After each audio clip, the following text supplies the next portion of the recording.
न हि कश्चित् क्षणमपि जातु तिष्ठत्य कर्मकृत कार्यते यवशः कर्म सर्वः प्रकृतिजैर्गुणैः।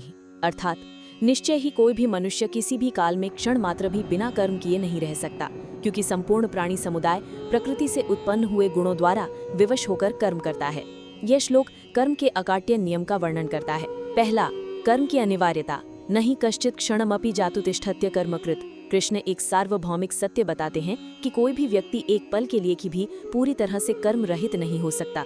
यदि हम शारीरिक रूप से कुछ नहीं भी कर रहे हों, तब भी हमारा मन सोच रहा होता है, हमारा हृदय धड़क रहा होता है और हम सांस ले रहे होते हैं।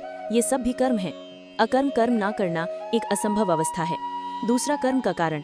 प्रकृति जैर्गुणैः।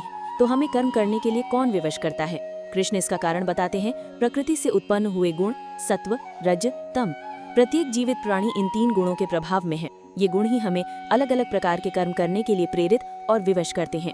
रजोगुण हमें कर्म करने, इच्छा करने और महत्वाकांक्षी होने के लिए प्रेरित करता है। तमोगुण हमें आलस्य, निद्रा और प्रमाद जैसे कर्मों में लगाता है।